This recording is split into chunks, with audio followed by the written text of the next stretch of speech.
El tema de hoy es Papagayo, Guanacaste, crimen a cielo abierto, delincuencia organizada. En nuestra plataforma está don Frank Paniagua, el afectado de este tema. Lo va a desarrollar de este lugar, ¿verdad?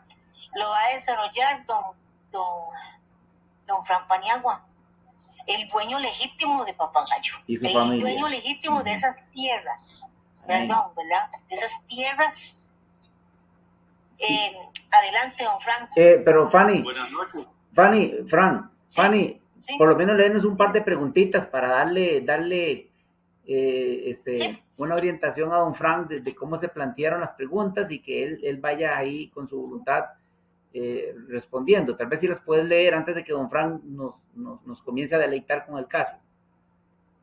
Sí, tenemos varias preguntas. Una de ellas es, ¿cómo aconteció el robo de Hacienda Palmares a la familia Paniagua? Sí, ¿qué más? Y el otro es, ¿qué es el metaverso jurídico del turístico de Papagayo? Muy bien, don Frank, con esas dos podemos iniciar y lo escuchamos. Costa Rica, preste atención, Costa Rica, lo que viene es muy importante. El abogado que dirige el sucesorio de don Manuel Paniagua Rodríguez, el señor Frank Paniagua Mendoza, va a exponer un tema que tiene a la Segunda República de Costa Rica hundida en un acto de corrupción inimaginable. Don Frank, buenas noches, el micrófono es suyo. Gracias, buenas noches. Jorgito, tal vez si hacemos una especie de conversación también con usted, porque ya usted maneja bastante del tema Papagayo, para decirle a Costa Rica que Papagayo está en la provincia de Liberia, cerca del Parque Nacional Santa Rosa. Está en el distrito de Nacascolo de Liberia, que es el distrito cuarto de Liberia. Está en la playa, ¿verdad? Papagayo es un proyecto del gobierno de Costa Rica, es decir, cuando hablamos del gobierno de Costa Rica, por favor, costarricenses, pongámonos al día en la terminología. El gobierno de Costa Rica es el poder ejecutivo, uno de los tres poderes de la República. El poder ejecutivo está formado por el ministro del ramo y el presidente de la República. Así que sea quien sea que esté sentado en la silla presidencial, tiene que ver directamente con Papagayo. No es que el señor Chávez no tiene nada que ver, como me lo han dicho muchas veces, pero sobre todo los troles de Chávez, que son los que se meten a hacer ese tipo de comentarios, que el señor Chávez no tiene nada que ver. No, el señor Chávez tiene todo que ver en Papagayo. ¿Por qué? Porque el Papagayo es una empresa del gobierno. El ICE es una institución autónoma, es una empresa del Estado. El Estado de Costa Rica tiene tres poderes: legislativo, ejecutivo y judicial. El Estado como tal tiene empresas que son el ICE, RAXA, Recope, Caldera, muchísimas empresas, ¿verdad? Pero hay una empresa específicamente que maneja el ministro de Turismo y el presidente de la República, que se llama Papagayo. Y Papagayo es una finca robada a mi familia en 1978, que muere mi papá. Le quedó muy lindo a Carazo echar a mi madre con la policía, con la fuerza pública, sacarnos puerta afuera, dejarnos sin nuestro patrimonio, y se apoderó de los bienes de un sucesorio. Rodrigo Carazo, como presidente de la República, cometió un delito sumamente grave que se llama usurpación, abuso de poder, abuso de autoridad, ¿verdad? Fue un vejamen a mi familia, pasándole por encima a la Constitución política, que establece en el artículo 45 que la propiedad privada es inviolable. De ahí en adelante, podríamos decir, de 1978 en adelante, que el Estado de Costa Rica se convierte en un Estado totalitario. Y es que así se ha comportado, porque Papagayo le dio las herramientas y el modelo, el paradigma a seguir de la arbitrariedad impune, porque no hubo juez ni tribunal alguno que defendiera a mi madre en aquella terrible soledad después de la muerte de su esposo, nuestro padre, para echarle a la policía, la fuerza pública, que en aquel tiempo vestía como de verde olivo, vestía de un uniforme caqui, con una gorra negra. El comandante de plaza de esa época era un señor de nombre Manuel Morales de Liberia. Llegó con patrullas a echarnos puerta afuera con todo el ganado. La hacienda mide 1.100 hectáreas que corresponden a 450 de la zona marítimo terrestre, porque la finca está frente al mar, tiene dos penínsulas, la península norte y la península sur, más 650 hectáreas continentales. Son 1.100 hectáreas que abarcan más del 80% del polo turístico Golfo de Papagayo. Es decir, Papagayo no es solamente la hacienda robada a mi familia, a los Paniagua Mendoza en este caso, porque mi papá ya había muerto. Mi papá es don Manuel Paniagua Rodríguez, un ganadero de muy alto perfil en Guanacaste en su época, quien formó la Cámara de Ganaderos de Liberia y la Cámara de Ganaderos de Guanacaste. Era el máximo exportador de ganado en pie a Venezuela y a Estados Unidos. Mi papá sacaba miles de novillos por año, miles, no 10 ni 20. Le compraba y negociaba con a los máximos criadores de ganado, como lo es el señor Chale Salazar de Liberia, Blanca Molia de Cartagena, una señora multimillonaria con miles de hectáreas y miles de cabezas de ganado. Y a todos los ganaderos fuertes él llegaba, inició con mi madre, joven, se casaron. Mi madre tenía 15 años, mi padre tenía 19. Hijo de un gran ganadero, Manuel Paniagua Soto, hijo de un gran terrateniente que tenía tierras, miles de hectáreas, desde Liberia hasta la bajura Guanacaste, Santa Cruz y de Carrillo. Fran, Sí. Yo no quiero que la gente vaya a pensar que tu papá y tu mamá recibieron esas tierras porque tus abuelos y tus tatarabuelos se las regalaron. Yo quiero que usted cuente, no, por eso, yo quiero que usted cuente ese detalle, porque en Costa Rica y aquí en la meseta central decimos, ¡ay, qué fácil! Eso viene desde los españoles y ahí fueron pasando de generación en generación. Y esa no es la historia de Hacienda Los Palmares, que contaba con las dos, cuentan con las dos penínsulas de Nacaspolo. Adelante, don Fran. Sí, esto no es, yo llevo un consecutivo y así como dice don Jorge, el punto no es presumir con mi familia de que éramos ricos y que yo tuve y que los otros tuvieron y mis abuelos y bisabuelos tuvieron, no. Mis abuelos eran grandes terratenientes, ¿verdad? Y se dividieron dos fortunas, la fortuna de los Soto, porque mi abuelo era Paniagua Soto, y la fortuna de los Paniagua. Lo de los Sotos era en Liberia y lo de los Paniagua era en la Bajura. Estamos hablando de mi abuelo. Mi abuelo, mi padre, jovencito, comenzó a trabajar con mi abuelo. Mi abuelo quiere que él vaya a estudiar al Zamorano, Honduras. Y todo esto lo estoy diciendo, don Roger, para que conozcan un poquito de mi familia y conozcan los orígenes, porque la firma BLP de Karim Jamal Alibay, del gran concesionario de nuestra hacienda en la actualidad, que pasó de la cervecería Costa Rica a este árabe multimillonario de nombre Karim Jamal Alibay, la firma BLP en San José han hecho creer al Valle Central y a quienes los escuchan, a sus clientes, concesionarios, etcétera, que mi papá era un jornalero, que mi papá era un peón, así lo han dicho, y que mi mamá era una viejilla patas vueltas, que como solo un loco podría pensar que una viejilla patas vueltas, como doña Alba Mendoza, viuda de Paniagua, fuese dueña de dos penínsulas en Guanacaste.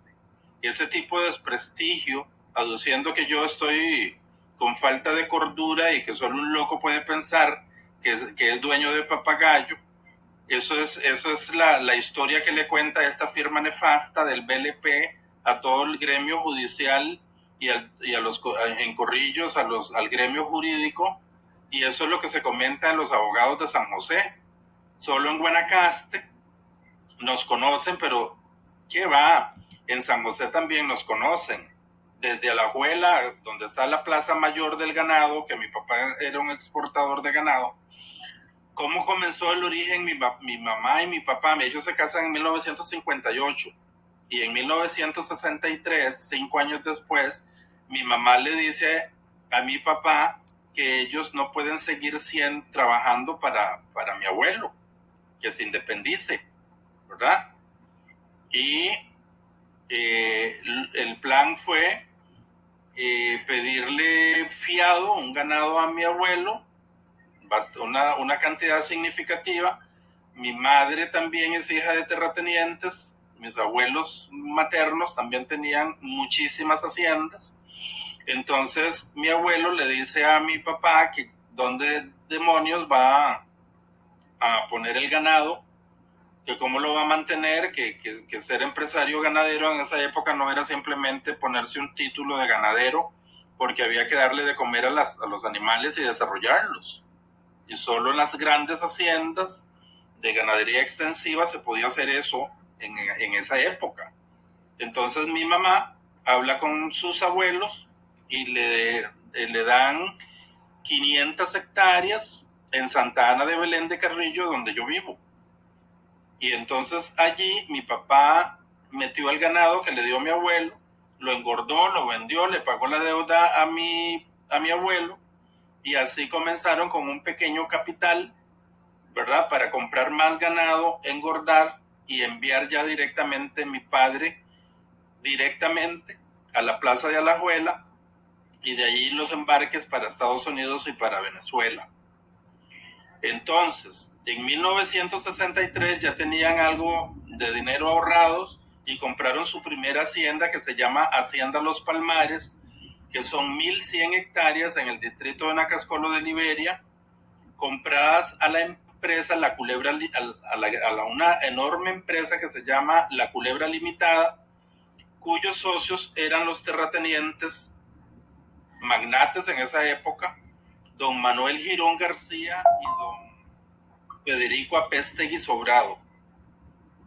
La hacienda La Culebra tenía 6.300 hectáreas, de las cuales segregan del plano 12.821, segregan las 1.100 hectáreas que corresponden a los lotes KLM, GI, RSTUV de ese plano, que son las 1.100 hectáreas. Pues en 1963 se hace la compraventa de 228 hectáreas continentales más 185 de la zona marítimo terrestre, que se llamaban arrendamientos marítimos en la época. Los arrendamientos marítimos se podían en esa época comerciar como un bien no privado, porque siempre el Estado tuvo allí una hegemonía en ese tiempo municipal, ¿verdad?, que le llamaban arrendamientos marítimos, y los Girón y los Apéstegui tenían esos arrendamientos marítimos en la municipalidad de Liberia, de los cuales le ceden 185 a mi padre y le venden 228 hectáreas continentales. Estamos hablando de más de 400 hectáreas. Posteriormente, esa misma empresa le vende a mi padre 554 hectáreas, que es la península sur, donde hoy se encuentra el Hotel Four Seasons y el emporio inmobiliario residencial del proyecto Polo Turístico Papagayo. Corresponden 133 hectáreas a la zona marítimo terrestre y 421 hectáreas a la parte continental. En 1965, estando yo en el vientre de mi madre, ya el Banco Centroamericano había hablado del desarrollo del turismo en Centroamérica, y en 1965 comienzan a desarrollar un proyecto para insertar a Costa Rica en el mapa mundial, porque desde Acapulco en México hasta Bariloche en Argentina no existía ningún proyecto de envergadura, ningún hotel importante, ¿verdad? En el Océano Pacífico, en la costa pacífica, y se escoge Bahía Culebra como el punto ideal para desarrollar el polo turístico en Costa Rica. Es decir, que desde 1965, fecha en que yo nazco, 10 de mayo de 1965, ya tenía la mafia política, digo mafia política porque ese banco es un lavador de dinero en la región, porque Costa Rica ni ningún país centroamericano saca de sus asambleas legislativas un presupuesto para dotar de recursos a dicho banco. Ese banco se nutre con los miles de millones que se roban los políticos centroamericanos de todas las empresas estatales, porque Papagayo lo demuestra y es el paradigma que va a demostrar cómo Costa Rica no es una democracia. Costa Rica es un estado totalitarista. Han engañado al pueblo diciéndole que las empresas del estado son del pueblo. Eso no es cierto, Costa Rica. Las empresas del estado de Costa Rica son de los sindicatos y de los mandos y de los mandos medios y del presidente de la República y de los diputados y de los magistrados. Ellos se reparten las instituciones del gobierno. Costa Rica fuera un país hiper mega rico, tanto como Suiza. Costa Rica es un país riquísimo en tierras, en recursos, en gente, en talentos, que todo se va en instituciones públicas, porque la gente y la casta empresarial se enquistó en la institucionalidad costarricense y lo vamos a demostrar con Papagayo. Papagayo, lo primero que se da en Papagayo es la envidia, la codicia de un banco que estaba en sus orígenes incipiente, con una voracidad terrible de apoderarse de las riquezas naturales de Centroamérica.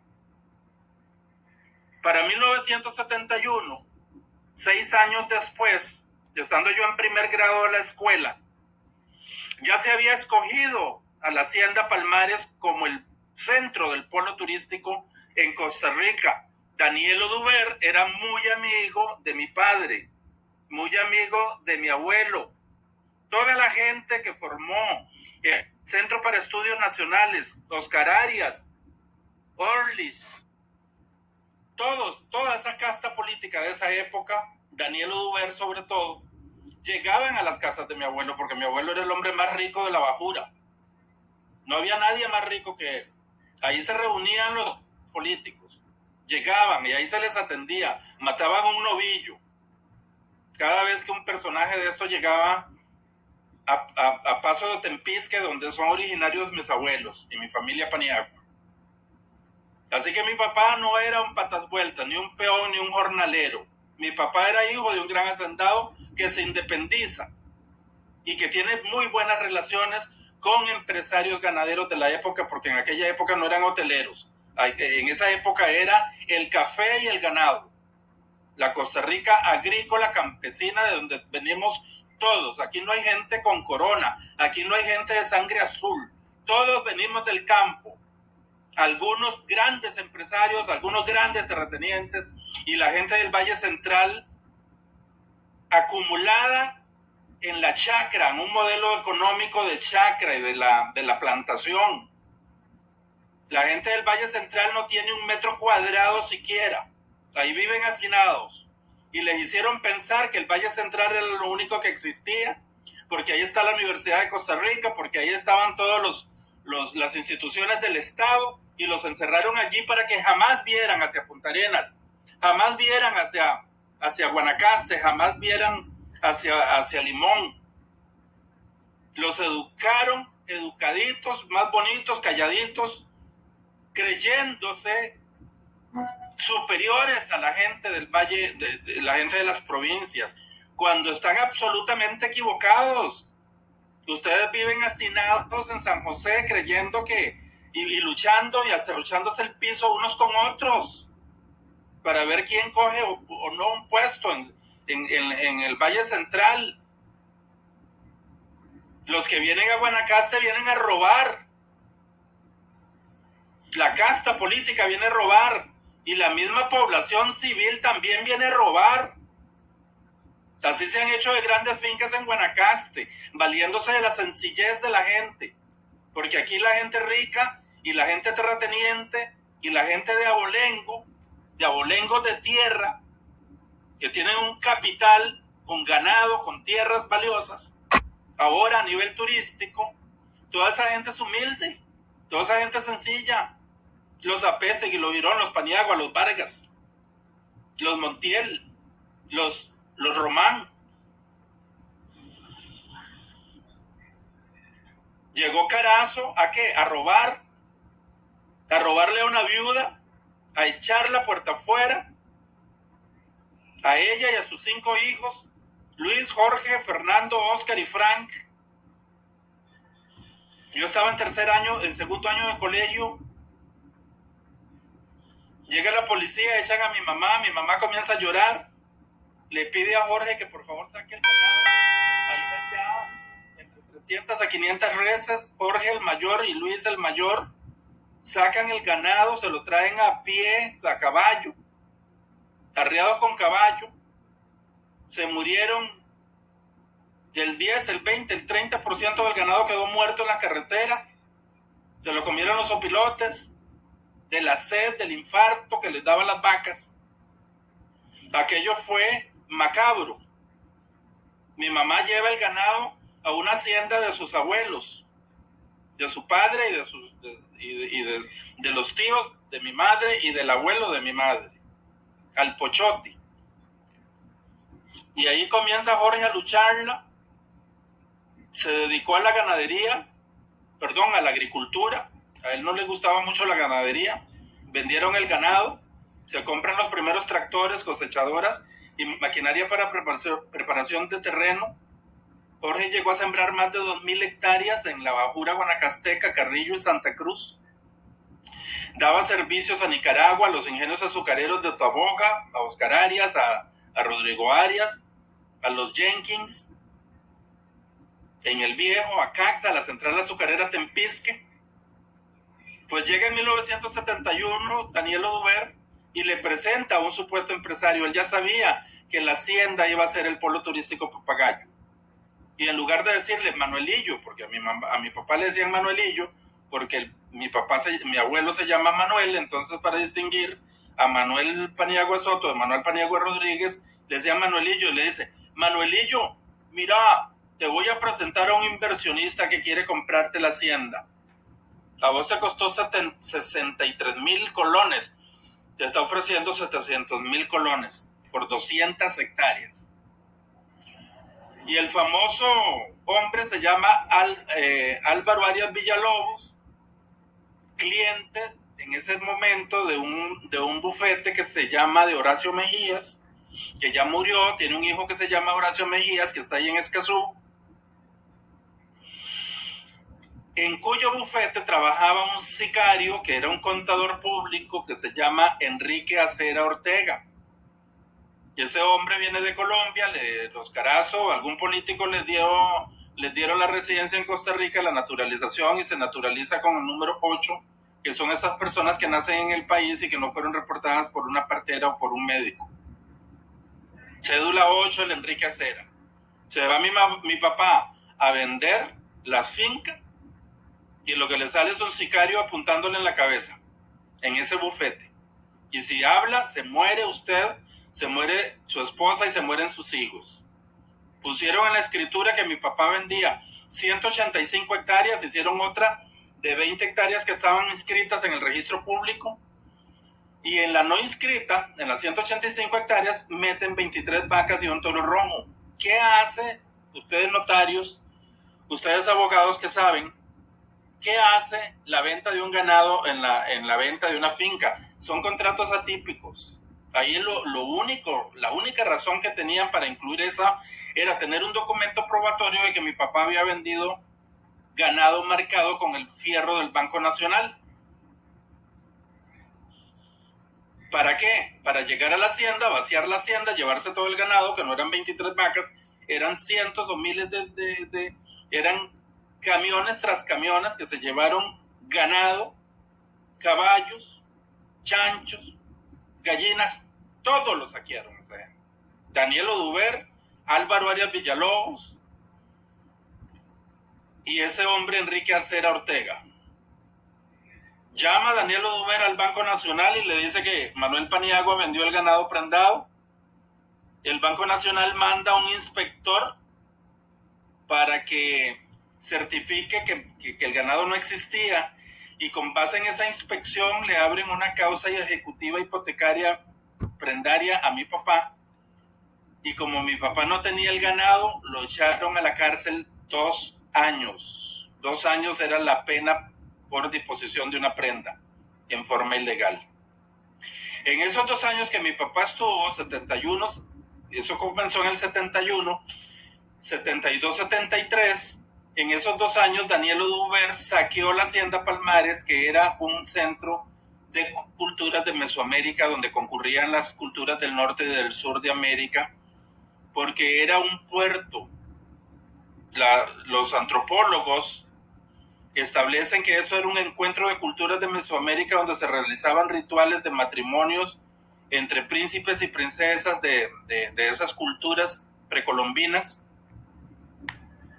Algo pasó, algo destruyó esa cultura y quedó enterrado allí todo el oro y todas las piedras preciosas. Daniel Oduber saquea Palmares y saca la mayoría del oro y de las piedras preciosas. Colecciones enteras fueron llevadas de piezas de cerámica al Museo de Nueva York. 1973 sale mi padre y le hace una oferta a mi abuelo de comprarle la hacienda La Morenita en Guardia de Liberia, cerca del aeropuerto, a 2 minutos del aeropuerto de Liberia. Sector donde los Paniagua también tenían muchísimos terrenos. Tía Zoraida tenía una finca enorme que ahora pertenece a la familia Román en La Zanjita de Liberia. Eso es donde termina el aeropuerto por la parte oeste del aeropuerto, la parte que va hacia Guardia de Liberia, hacia la playa.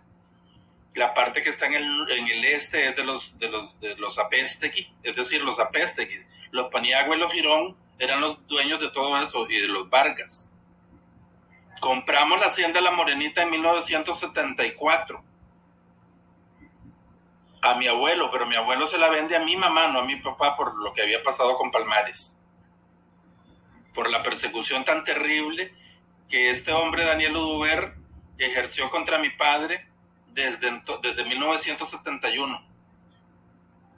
Llega nuevamente Daniel Oduber por medio de don Víctor Julio Román a hacerle una oferta de compra de La Morenita, y mi madre la vende en 25 millones de colones, $250,000 de la época.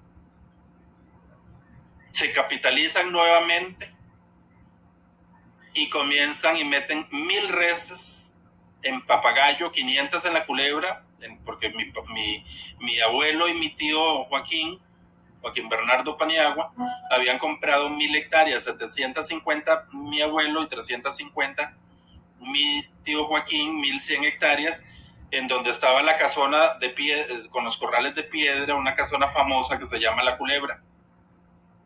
Mete mi papá 500 reses a La Culebra y 500 reses de Papagayo, y toma la posesión nuevamente de Palmares, que había estado abandonada. Cuando saben que mi papá sale de la cárcel, todos estos maleantes, sinvergüenzas, cobardes, salen corriendo y dejan la hacienda abandonada nuevamente. Mi papá toma inmediatamente la posesión de la hacienda Los Palmares y muere allí en 1978 de un cáncer en el cerebro.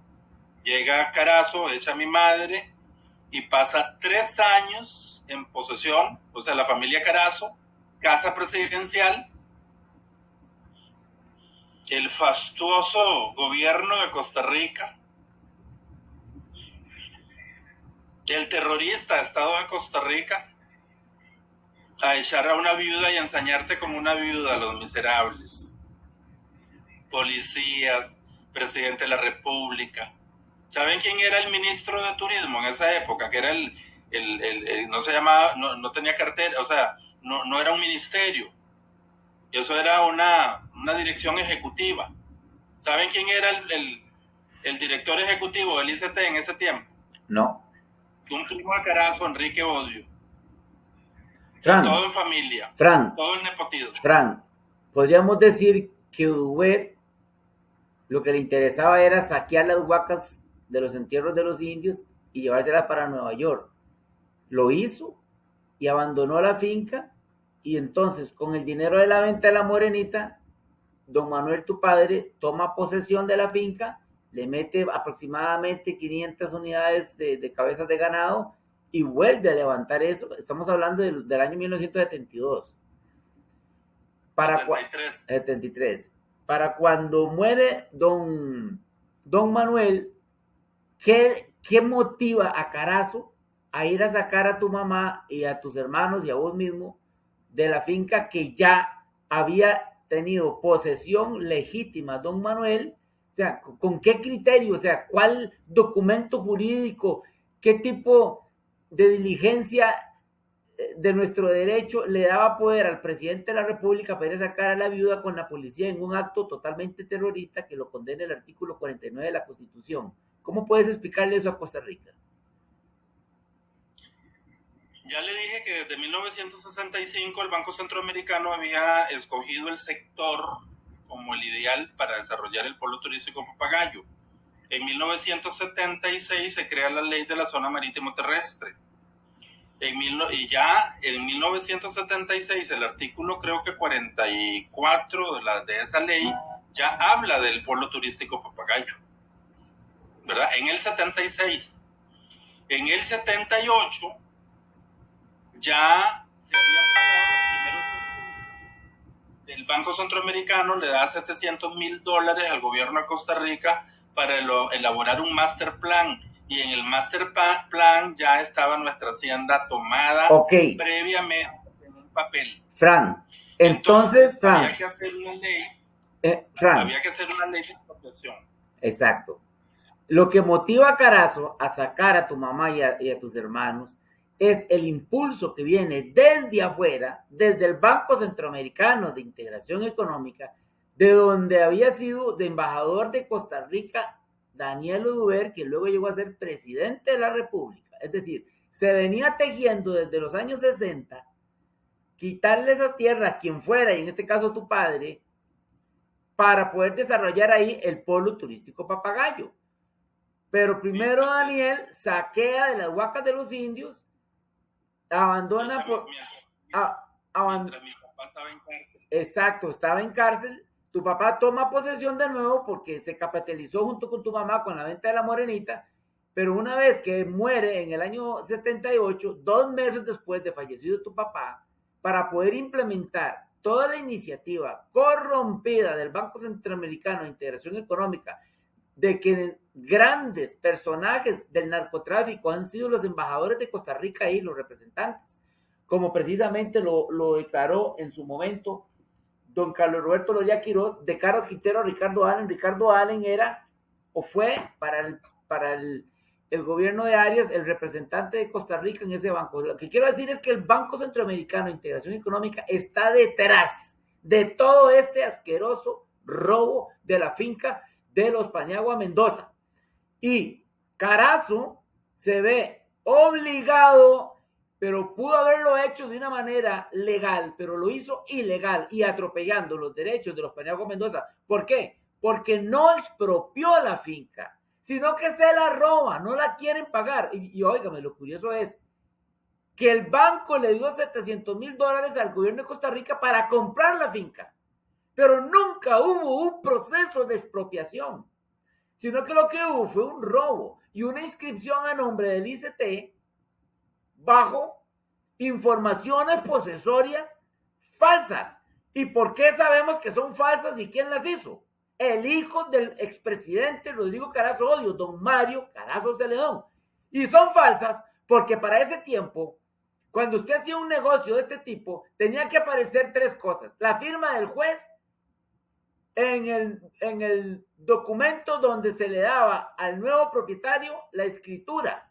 Segundo, un edicto llamando a todos los interesados del asunto que se iba a llevar a cabo, que no aparece en ninguna de las fincas. Y por último, un expediente administrativo que reunía toda la información desde dónde hasta dónde, desde aquí hasta acá, todos los azimuts, para darse cuenta qué era el terreno del que se estaba hablando. Pues eso no existe en los libros de registro de esos años. Por eso es que decimos que son falsas. Al punto es que precisamente este es el gran detalle que da propiedad para decir que si no hubo un documento de expropiación, si no hubo un cheque, no hay una fotocopia del pago de esa finca, Los Paniagua Mendoza, ¿cómo se puede llamar entonces eso? Robo. Adelante, don Fran. Gracias, Jorge. Así es. Entonces vamos cronológicamente, 71, Daniel Oduber, que es la figura siniestra de todo esto, ya había planificado con un sicario echar a mi padre de la hacienda, meterlo en la cárcel, toma la posesión para guaquear, para saquear el oro y las piedras preciosas y las vasijas de cerámica, lleva y saca todo el oro hacia Nueva York. En 1974, este maleante llega a ser presidente de Costa Rica, ¿verdad? Ya mi padre, en 1974, había salido de la cárcel. Mi padre se recuperaba muy rápidamente de sus caídas. Ya mi padre tenía ganado en La Morenita, tenía una actividad lechera. En esta ocasión lechera, ya no era la venta de ganado masivo, ¿verdad? Porque para eso se requieren miles de hectáreas. En ese tiempo mi papá también había comprado 2,000 hectáreas en el volcán Rincón de la Vieja y las había vendido. Esas tierras no valían mucho porque eran montañosas. Entonces, en el 74 está Daniel Oduber y termina en el 78. Ya para esa época estaba la ley de la zona marítimo terrestre que preveía en el artículo 44 el polo turístico Papagayo. Es decir, cuando sale Daniel Oduber y le compra La Morenita, le manda a don Víctor Julio Román como comisionista y un señor de San José que se llama Oscar Calle. Mi madre vende La Morenita en el 75, ¿verdad? Ya mi padre había tomado nuevamente la posesión de Palmares y mete allí con la venta de La Morenita 1,000 reses en La Culebra. Entonces, en el 78 muere mi padre y 2 meses después, así como lo dice el doctor Roger Méndez, Carazo presenta un proyecto de ley, el 8175, para declarar de interés público los terrenos que se usarían para el proyecto Polo Turístico Papagayo, que es un proyecto del Banco Centroamericano financiado, el Master Plan ya existiendo un Master Plan del Banco Centroamericano como un convenio de cooperación internacional con Costa Rica. En la ley se le autoriza al Banco Central, en el proyecto, se le autoriza al Banco Central a otorgarle al ICT un crédito por 15 millones de colones para hacer compra de los terrenos en Papagayo. Plata que jamás llegó a mi familia, a mi mamá, ¿verdad? Porque ya ella había salido de la hacienda echada con la policía.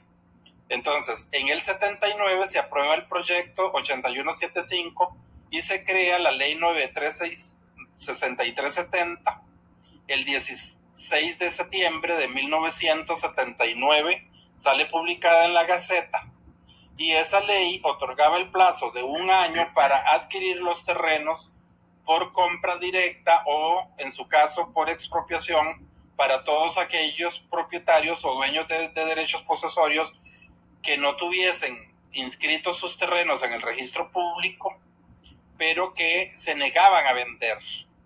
Entonces, si se negaban a vender, pues obviamente la ley da un plazo de 1 año, don Jorge, y Fanny, para comprar las tierras o, en su defecto, para tener publicado en la Gaceta el respectivo decreto de expropiación forzosa para los que no querían vender en forma voluntaria. De allí que los Carazo, en 1979, tienen el gran reto de cómo hacer ver que ese robo y esa usurpación a la viuda de Manuel Paniagua Rodríguez y a sus hijos, cómo legalizarlos. 1979, estamos en septiembre, que se publica la ley.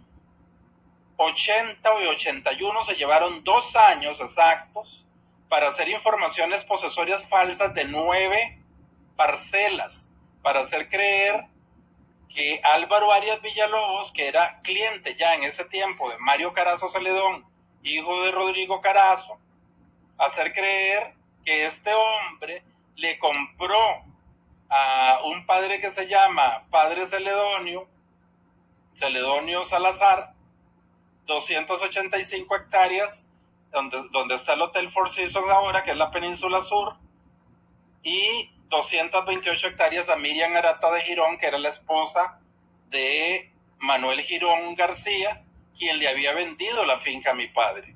Hacen esas 2 informaciones posesorias falsas de esos 2 grandes terrenos de 193 hectáreas y de 228 hectáreas, respectivamente, al padre Celedonio y a Miriam Arata. Pero las informaciones posesorias, como ya lo explicó don Roger, no tenían nombre de juez, no tenían el número de expediente judicial, es decir, jamás ingresó una información posesoria al Poder Judicial, y de allí al hacerlas falsas, lo que tienen que hacer es un documento falso de información posesoria sin nombre de juez, sin número de expediente, sin número de dicto de publicación en la Gaceta, porque para que usted pueda inscribir una información posesoria debe avisarle a todo Costa Rica por medio de la Gaceta, a todos los interesados, de que usted está inscribiendo ese terreno ante un juez determinado de la República. Ese edicto jamás se publicó, y el documento que se emite es un documento falso redactado por el mismo Mario Carazo. Lo meten al registro, no entra al sistema de tomos y asientos del diario, sino que se inscribe el documento y ningún registrador quiso estampar su letra allí.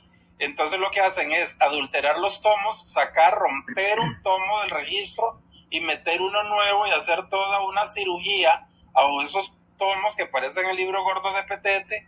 Son unos tomos enormes, ¿verdad?, donde se inscribían por primera vez y las fincas y todos los traspasos de esa finca, o las segregaciones que se hacían de esas fincas, y meten ahí un folio nuevo a máquina. El asiento 1 de esas informaciones, de estas 2 informaciones posesorias, están a máquina.